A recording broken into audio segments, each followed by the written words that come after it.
بسم اللہ الرحمن الرحیم۔ مسائل اور معلومات کے پروگرام کے سلسلے میں آج ایک اور پروگرام، اور یہ ایک صوفی منش شخصیت کے بارے میں ہے جسے دنیا خواجہ شمس الدین عظیمی کے نام سے یاد کرتی ہے۔ خواجہ صاحب سے شناسائی بہت پرانی ہے۔ یہ اس وقت کی بات ہے جب سن 1971 میں ہم روزنامہ جسارت میں کام کیا کرتے تھے، اور شاید 72 کا سن ہوگا، اور اس سال کراچی میں لسانی جھگڑے کچھ ہوئے تھے، اور اس کے نتیجے میں بنس روڈ جو ایک کراچی کا فوڈ اسٹریٹ کہلاتا ہے، کھانے پینے کا علاقہ ہے، وہ ہمارے ایک ساتھی رہا کرتے تھے جن کا نام ناصر مہدی تھا، اور بعد میں پھر وہ عبدالقادر ہو گئے تھے۔ یہ ہم سے 1 سال جونیئر تھے یونیورسٹی میں۔ یہ ہمارے ساتھ روزنامہ جسارت میں وہ عام طور پر کبھی کبھی مایوس ہو کر کرسی پہ پیر رکھ کر بیٹھا کرتے تھے۔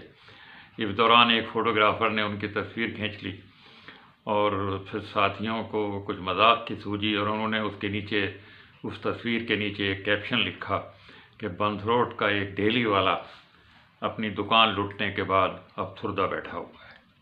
یہ تصویر چھپی نہیں اخبار میں اگرچہ، لیکن جب ان کو دکھائی گئی وہ بہت ناراض ہوئے، اور اس ناراضگی کا بدلہ انہوں نے اس طرح لیا۔ ان کو کسی نے بتایا کہ شاید اس کے پیچھے ہمارا ہاتھ ہے۔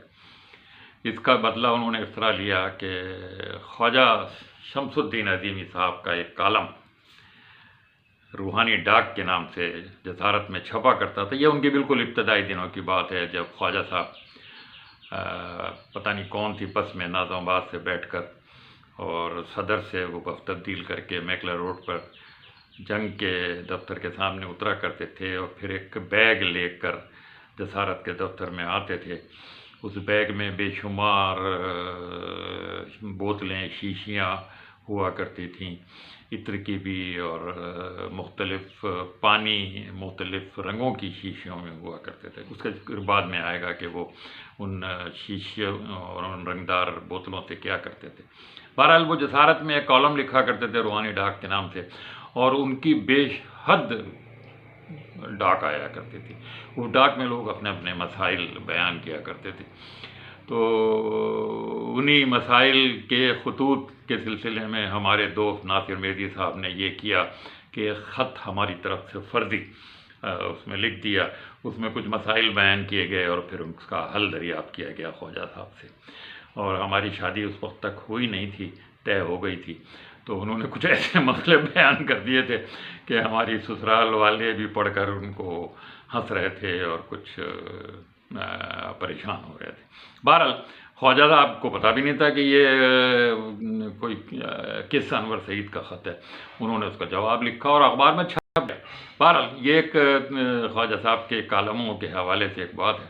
خواجہ صاحب کے یہ کالم بہت ہی مقبول تھے، بعد میں حریت میں بھی چھپتے رہے، جنگ میں بھی چھپتے رہے، اور اس میں پورے ملک سے ہزاروں خطوط ہر ہفتے آیا کرتے تھے۔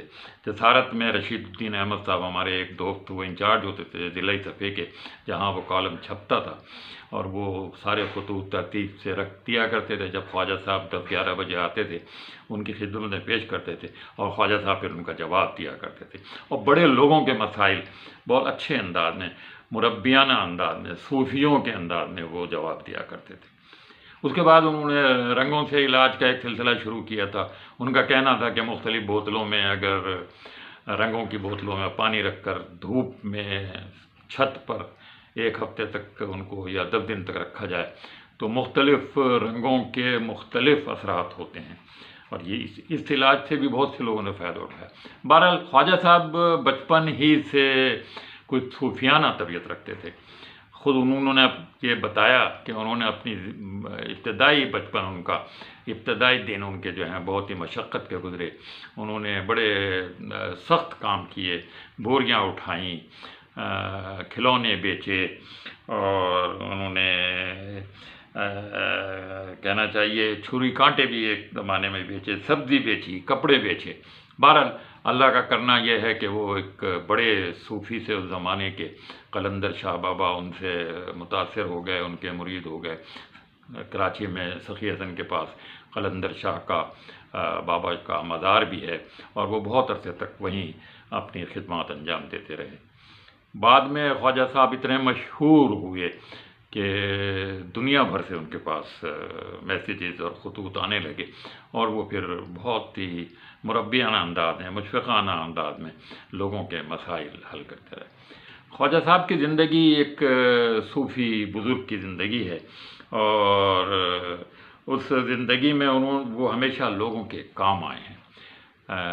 وہ ان پیروں میں سے اور ان صوفیوں میں سے نہیں تھے جو صرف مالی مفادات کے لیے، شہرت کے لیے، اپنی عزت کرانے کے لیے اس طرح کی چیزیں کیا کرتے تھے۔ خواجہ صاحب کا بھی فروری کے مہینے میں انتقال ہوا ہے۔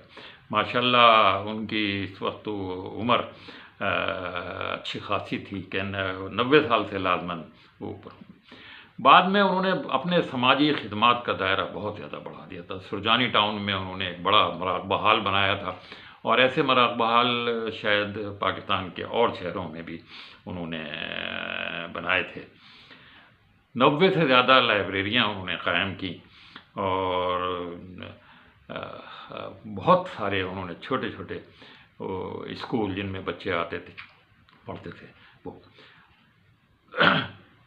وہ جو کالم لکھتے تھے اخباروں میں، اس کا کہیں سے کچھ معاوضہ بھی شاید ابتدائی دنوں میں ملتا تھا، لیکن شاید بعد میں انہوں نے یہ معاوضہ لینا۔